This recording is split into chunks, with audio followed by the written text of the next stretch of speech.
감사합니다. 고맙습니다. 누가 우리를 위하여 가며 누가 우리를 위해서 일할 사람을 보낼고 주여 내가 여기 있사오니 주님 나를 보내주옵소서. 이사야의 고백이 주님 우리의 고백이 되게 하옵소서. 주의 음성이 쟁쟁히 우리 귀에 들리게 하시고 성령님의 감동이 늘 우리 속에 살아 움직이도록 주님 늘 영적으로 깨어있게 하사 주께서 언제든지 부르시고 사용하시려고 할 때 준비된 그릇으로 준비될 수 있도록 축복하시고 하나님의 뜻을 하나님의 영광을 목숨처럼 생각하는 하나님의 사역자들이 되도록 우리에게 은혜를 베풀어 주시옵소서. 하늘의 별과 같이 영원토록 빛나기를 소원합니다. 모세와 바울처럼 부름의 상을 사모합니다. 주의 칭찬을 기대합니다.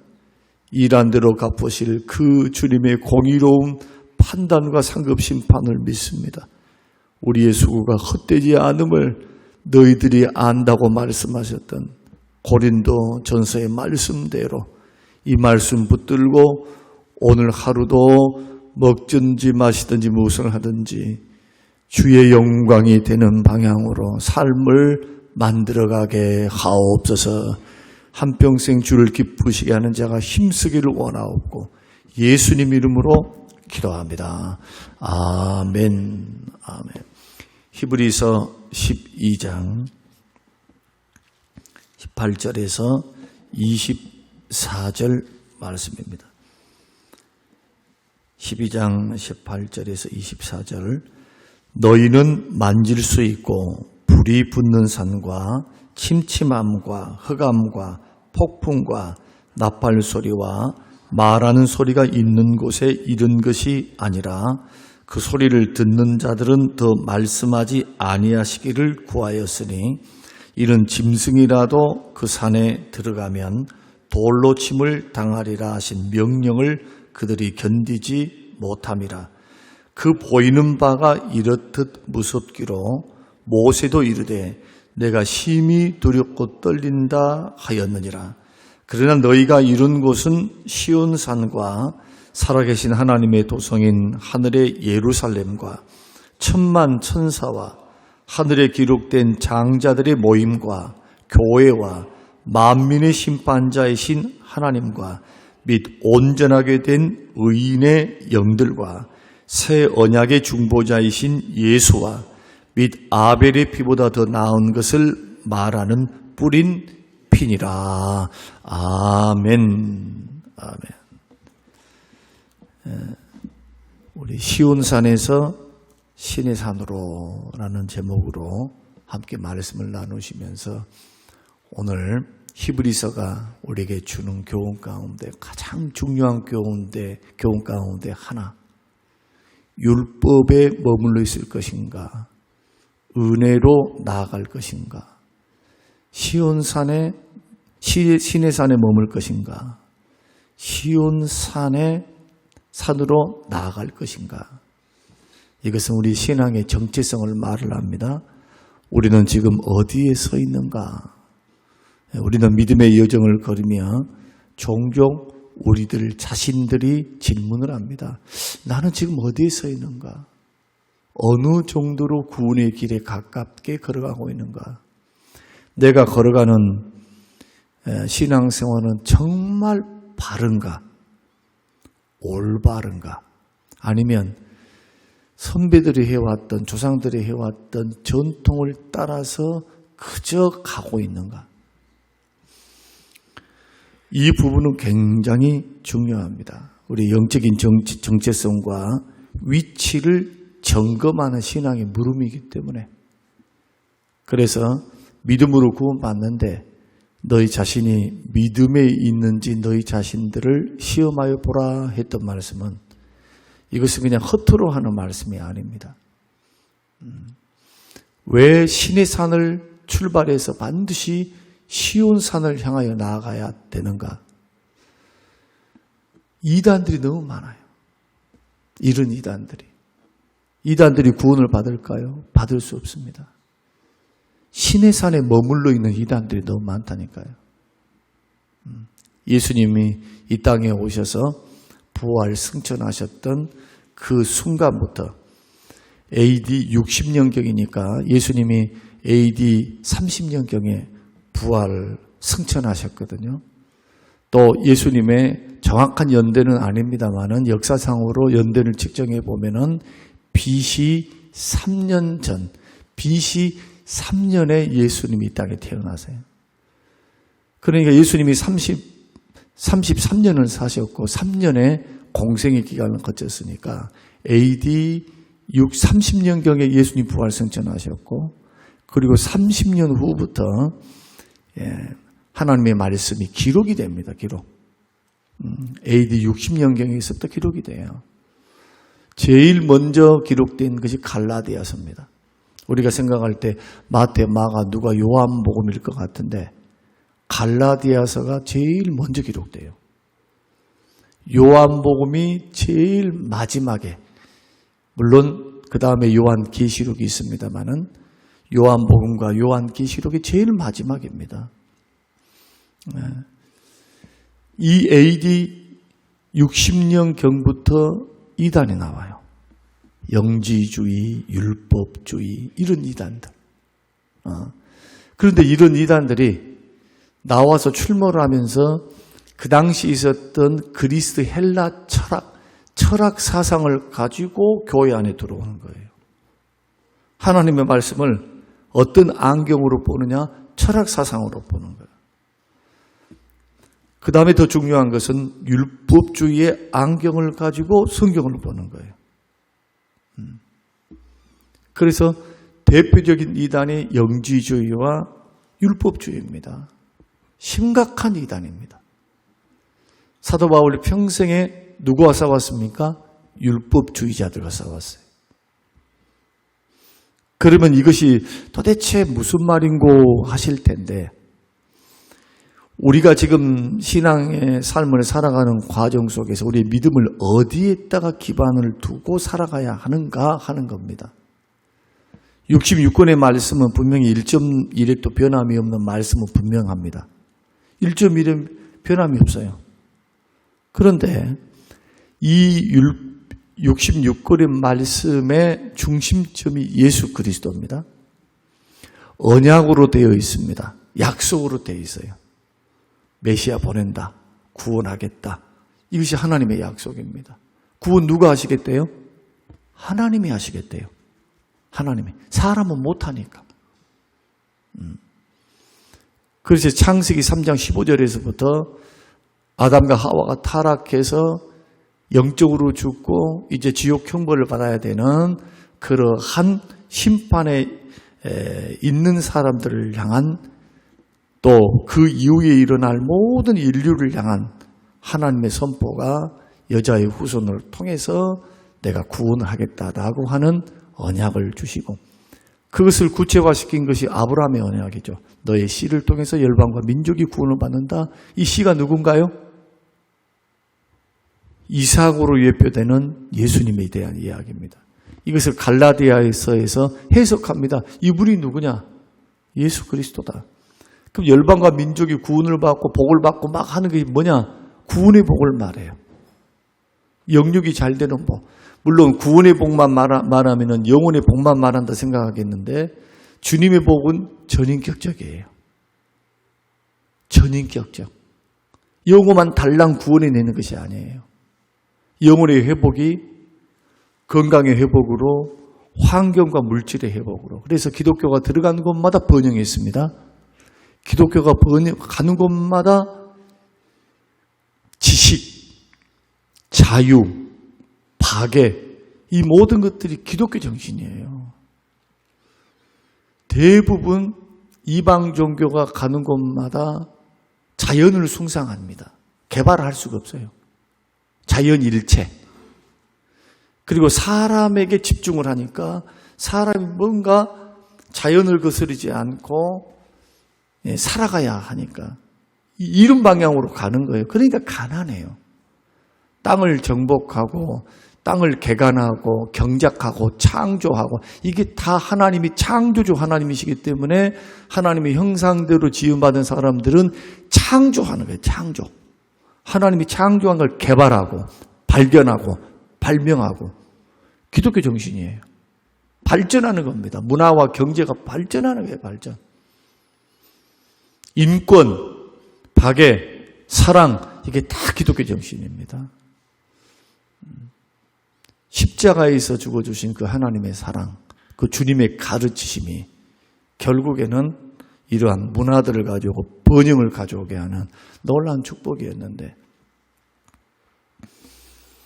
구원 문제에 있어서 이 하나님의 말씀을 잘못 기반을 세우면 율법주의자가 돼요. 율법주의자. 그래서 판단하고 비판하고 잘 지키면은 교만해져요. 다른 사람들 깔봅니다. 무시합니다. 기반을 율법주의에 세워놓으니까 그래요. 반드시 복음 위에 세워야 합니다. 그래서 오늘 본문의 말씀에서도 23절 말씀이 12장 18절 말씀 보면은 18절에서 21절은 무슨 내용이냐 하면은 시내산 이야기예요. 시내산. 모세가 시내산에 올라갔습니다. 하나님이 올라오라고 하실 때. 그런데 하나님이 조건을 하나 달았습니다. 너는 올라올 수 있다. 그러나 짐승 새끼라도 올라오면 죽는다. 절대로 산에 울타리를 두르고 백성들은 절대로 못 올라온다. 하나님이 거하신 거룩한 곳이니까. 거기서 하나님을 만나죠. 하나님이 어떻게 나타나십니까? 불꽃 가운데 나타나십니다. 천둥, 번개, 비바람. 얼마나 두려웠는지. 모세조차도 얼굴을 가리면서 하나님의 그 두려움 속에 그 영광 속에 있었지만은 너무너무 두려운 거예요. 이게 율법 시대입니다. 짐승들도 함부로 하나님 앞에 나아가면 죽임을 당했습니다. 죄인의 입장에서 볼 때는 두려움 그 자체입니다. 율법은 율법과 은혜의 이야기입니다. 시내산과 시온산은 율법과 은혜에 대한 이야기인데 율법은 하나님의 공의를 보여줘요. 그 율법이 하는 일은 정죄밖에 없어. 정죄. 너 죄 지었지. 너 죄 지었으니까 이런 심판받아야 돼. 이겁니다. 또 율법의 기능 가운데 하나는 죄를 드러냅니다. 정죄만 한 게 아니고 이게 죄다라는 거 가르쳐만 줍니다. 근데 율법은 살리는 기능이 없어요. 율법이 살릴 수 있는 유일한 기능이 다 지켜야 돼. 하나라도 안 지키면은 그 하나 안 지킨 것에 벌을 받는 게 아니고 율법을 다 어긴 거예요. 야고보서 3장의 말씀 보면은. 그러니까 613가지를 다 지킬 수 있는 분 아무도 없어요. 0.00001%의 죄가 있어도 천국 못 갑니다. 율법 어겼으니까. 율법은 뭘 요구하느냐? 완벽을 요구합니다. 완벽. 근데 사람이 완벽할 수 있나요? 완벽할 수가 없어요. 그러니 주께서 시내산에 또 무슨 제도를 주시느냐? 성막 설계도를 주시면서 제사 제도를 허락하시는 겁니다. 무슨 길을 열었습니까? 죄인이 살 길, 용서받을 길, 하나님 만날 수 있는 유일한 길. 피제사를 통해서 나의 죄가 짐승에게로 전가되어서 나의 죄가 씻음받는 피제사. 누구에 대한 이야기입니까? 우리를 위해 십자가에 죽어주신 예수 그리스도에 대한 그러한 역사입니다. 그래서 우리가 예수 그리스도를 믿고 구원받고 난 후에는 율법적 신앙에 머물러 있어서는 안 됩니다. 자, 율법적 신앙과 율법 신앙은 구분을 해야 돼요. 율법적이라고 하는 것은 뭐냐? 율법부터 말씀을 드린다면 율법은 구원받고 난 후에도 거룩한 법입니다. 하나님의 말씀입니다. 그래서 율법은 지켜야 돼요. 우리가 연약하고 부족하지만 이제는 우리에게 성령의 역사가 있습니다. 예수 믿으면 성령이 우리 안에 살아계시거든요. 그래서 말씀을 지킬 수 있는 능력이 생겨요. 완벽하지는 않지만 성령과 말씀과 기도와 성령의 역사에 우리가 나아가면 성령께서 우리를 도우사 말씀 순종의 길로 걸어갈 수가 있어요. 성령님의 역사를 통해서. 그래서 완벽하게 지킬 수는 없습니다. 그래서 회개하는 거예요. 십자가의 보혈로. 이게 율법신앙이에요. 이게 말씀을 버리는 게 아니죠. 그래서 지금 이단들은 두 가지예요. 하나는 율법적 율법주의 이단, 또 하나는 무율법주의 율법 폐기론 이단. 우리는 그거 아니에요. 그거 아니에요. 대표적인 것이 뭐냐? 율법을 버려버린 이단이 구원파. 예수 믿으면 구원받았으니 의인이 되었으니 이제는 말씀 지킬 필요도 11조도 할 필요 없고 주일 지킬 필요도 없고 뭣도 할 필요 없고 아무런 필요가 없다 하는 거예요. 이단이에요. 이단.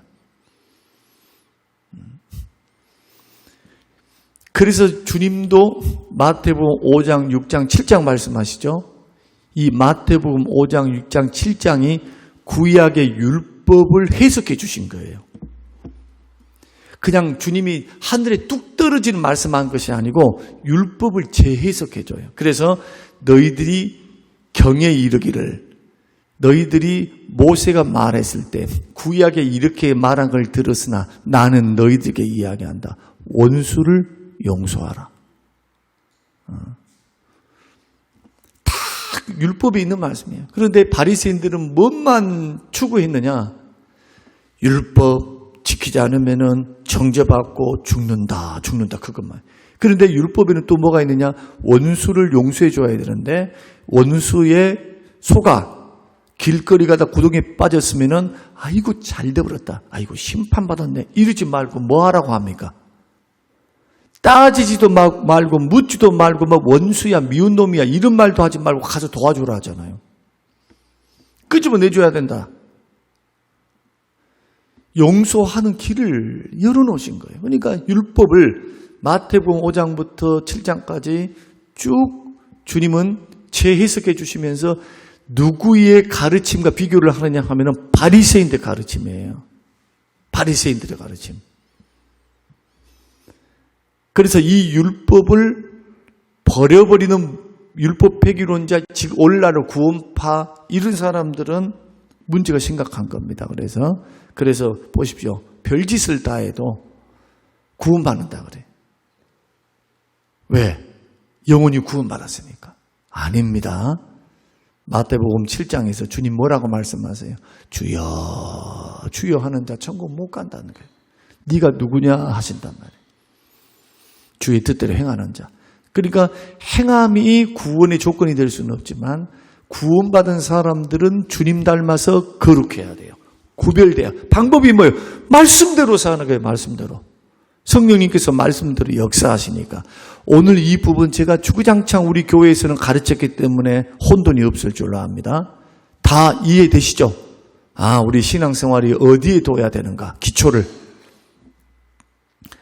율법주의자는 누구냐? 안식교. 여호와 증인. 안식교. 그리고 여호와의 증인, 안식교 여호와의 증인, 그 다음에 안상홍 증인의 이런 거, 그 다음에 엘리야 복음선교회 저기 저 강원도에서 일어나는 이러한 운동들 다 뭡니까? 율법을 지켜야 구원받는다는 게 안식일. 안식교는 심각해요. 1.16도 변함이 없으니 그들의 주장은 뭐냐 하면 1.16도 변함이 없는 말씀이기 때문에 죽을 때, 여러분들이 숨 떨어지기 전에 죄를 지었으면은 지옥 가는 거예요. 그 순간 회개하지 않으면 지옥 가.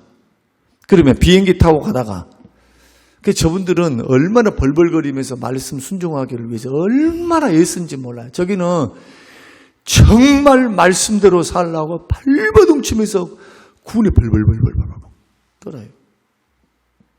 안식교도 인들 봐보세요. 안식교가 분열돼가지고 안식교가 싸우고 어쩌고 그런 말 들어봤어요? 숫자가 적기도 하지만 그거 있나요? 그렇지 않아요. 왜? 지옥 가니까. 죄 때문에. 율법 어겼으니까. 말씀 어겼으니까. 일사불란해요. 말씀 앞에. 그런데 뭐가 없느냐? 자유함이 없어. 율법주의에 빠져가지고 자기 자신을 정죄감에 절대로 이런 방법은 구원받을 수도 없고, 이 방법은 하나님이 주시는 말씀을 오해해서 나오는 것이기 때문에 오늘 이제 우리가 어떻게 신앙생활을 해야 하는가, 이것을 여러분들에게 이제 말씀을 드리면, 두려움보다 먼저 은혜를 생각해야 됩니다. 여러분, 우리가 지금 걸어가는 길은 아직 죄인 되었을 때 우리 주님께서 우리를 구원하셨거든요. 그러니까 죄 짓고 살면서 알아요. 그런 나를 주님이 부르신 거예요. 그러니까 내가 막 하나님 앞에 거룩하게 살고 고별되게 살고 뭔가 막 잘 했으니까 내가 그 중에 너를 뽑았다, 이게 아니고, 로마서 5장 8절 말씀 보면은 아직 죄인 되었을 때니까 허물도 많고 죄도 많아가지고 자격이 하나도 없어요. 구원받을 자격이 하나도 없어요. 그런데 나를 불쌍히 여기시고 긍휼히 여기사 구원하기를 기뻐하신 거예요. 주님이. 내가 한 것이 아니라 하나님이 하신 거라. 하나님이 나를 불쌍히 여기신 거예요. 긍휼히 여기신 거예요. 그리고 그리스도의 보혈을 통해서 씻어주신 겁니다. 그때 믿음이 발생해서 내가 예수를 믿나이다, 주 예수 그리스도를 믿나이다. 십자가 도상에서 우편강도 외편강도가 있는데 그들이 예수님의 모습을 보면서 깨달은 거죠. 한 사람은 깨닫습니까? 아닙니다. 두 사람 다 욕했습니다. 조롱했습니다. 네가 정말 메시아면은 니도 살고 나도 살자, 우리도 살자. 십자가를 뛰어내려가 가지고 우리 좀 구해다오, 메시아면. 둘 다 욕을 했어요. 그러나 예수님이 십자가에서 7마디 말을 하십니다. 7은. 그리고 되어지는 광경을 봅니다. 예수님이 하는 걸 다 보는 거예요. 다 듣는 거예요, 지금. 그때 한 우편강도는 회개합니다. 자기 죄를 깨닫습니다. 주님을 조롱했던 것에서 회개하고 뉘우치고 구원이 예수께 있음을 믿습니다. 낙원이 있음을 믿어, 천국이 있음을. 당신의 나라에 이를 때 나를 기억하소서. 믿잖아요, 주님을. 그 주님이 뭐라고 말씀합니까? 오늘 네가 나와 함께 낙원에 이르리라. 주님이 같이 데려가시는 거예요. 부활하시기 전에 주님이 그 일을 하시는 겁니다. 뭡니까? 과거 물었습니까? 강도지댔니? 그 순간 죽기 전까지 주님을 향하여 부인하고 욕했던 그도 보십시오. 끝까지 마지막까지 죄 짓고 살았지만 한 사람은 믿지 않고 뉘우치지 않고 그대로 버림받아서 멸망당했다면, 우병강도는 한 게 아무것도 없어요. 회개하고 예수 믿었습니다. 천국 믿은 거예요, 천국. 근데 주님의 은혜로 그 영혼의 모든 죄가 사함받고 구원을 받았다면, 지금 예수 믿고 구원받아 이 자리에 나온 여러분들은 이제 어떤 마음을 가져야 되느냐? 두려움 대신에 은혜를 붙들어야 돼요. 은혜. 죄의식은 좋아요. 왜? 살다 보면은 죄의식을 통해서 회개하니까. 그 정죄는 안 되는 거예요, 정죄. 자기 자신을 정죄하면서 나는 못난 놈이야, 나는 죽을 놈이야. 왜 못난 놈이고 죽을 놈입니까? 지금 좀 허물이 있고 죄가 있고 좀 부족하고 내가 이것도 못하고 저것도 못한다 해서 신분이 달라졌는데, 신분이. 말씀대로 다 지키고 살지 못했다고 해가지고 주님이 우리를 정죄하시면서 너는 내 자식이 아니야, 마귀 자식이야, 이렇게 말합니까? 아닙니다. 우리가 하나님의 자녀되는 유일한 길이 예수 그리스도를 믿음으로 하나님의 은혜로 하나님의 자녀가 된 거예요. 이 자녀됨은 변하지 않습니다. 내가 부족하다고, 연약하다고, 좀 허물이 있고 죄가 있다고 절대 변하지 않아요. 단지 이 말씀이, 믿고 난 후에는 이 율법의 말씀이 삶의 교훈이 되고 규범이 되어서 주님이 거룩하신 것처럼 주님이 이 땅에 오셔서 말씀을 다 지키시며 순종하고 겸손하고 온유하게 사셨던 것처럼, 사랑을 베풀고 사셨던 것처럼 우리도 똑같은 부름을 받았어요. 하나님의 자녀로서 부족하고 연약하지만 예수님을 닮아가기 위해서 말씀대로 순종하며 걸어갑니다. 두려움으로 걸어갑니까? 물론 하나님을 두려워하는 면이 있지요. 그러나 두려움이 먼저가 아니고 은혜가 먼저라는 거예요. 은혜. 율법이 먼저가 아니고 은혜가 먼저예요. 그래서 복음 위에 말씀을 세워야 돼요. 복음 위에, 은혜 위에 말씀을 붙들고 걸어가야 돼요. 하나님은 나를 사랑하셨다. 그 하나님의 사랑은 변함이 없다. 주님은 나를 불쌍히 여기신다. 하나님의 자녀로 삼으셨다. 내가 부족하고 연약하다 해서 주님이 나를 버리시지 않는다. 이 사랑은 변함이 없어. 이게 복음이에요, 복음. 기쁜 소식. 그러면서 이 은혜를 바탕으로 우리 신앙을 세워나갈 때 이제는 벌벌벌벌 떨면서 내가 벌 받을까봐, 내가 지옥 갈까봐, 내가 실패할까봐, 하나님이 정죄하고 하나님이 책망하실까봐 벌벌거리면서 신앙생활하면 안 되고 반대로 해야 돼요. 회개하는 거죠. 하나님의 사랑을 더 알기 위해서, 기쁘신 하나님의 뜻을 더 발견하기 위해서 어떻게 하면 주를 기쁘시게 할까? 어떻게 하면 주의 사랑을 나도 본받아서 사도 바울처럼 하나님의 사랑의 높이, 깊이, 넓이를 알아서 하나님의 사랑 안에 머물까 생각하면서 믿음의 길을 이렇게 걸어가야 합니다. 여러분에게 질문입니다. 여러분은 지금 어디에 속해 있습니까? 지금도 신의 산에서 쩔쩔 매고 있습니까? 구원받으려고. 저 안식교도들 아니면 안상홍 증인회, 지금은 아버지 안상홍, 하나님 안상홍 그러더만 이제는 안상이 죽어버리니까 하나님 어머니 장길자, 하나님 어머니예요. 거기는 어머니를 하나님 어머니 장길자라고 해요. 이게 정상입니까? 근데 이단 가운데서 가장 돈이 많고 가장 건물이 많은 것이 신천지가 아니고, 신천지는 저렇게 드러내고 하지만 물밑에서 가장 큰 영향력을 맺으며 돈이 많은 것이 안상홍 증인이에요. 젊은 사람들이 수두룩박박해요. 참 알다가도 모를 일이에요. 그러니까 주님이 말씀하신 대로 말세가 되면 사람들이 귀가 가려워서 하나님의 복음과 하나님의 말씀을 벗어나 허탄한 것을 따라서 가는 이 시대 가운데 여러분 오늘 교회를 다니며 믿음의 길을 걸어가는 저와 여러분들이 이제는 믿음의 길을 걸어갈 때 복음 위에 서서 자유함과 감사함과 기쁨으로 주님을 섬기시기를 주의 이름으로 축원합니다. 교회를 나갈 때 감사함이 있어야 돼요. 좀 부족해도, 조금 연약해도 회개하는 거예요. 회개. 반복적으로. 아이고 어제 또 회개했는데 또 오늘 하면 염치가 있어야지요.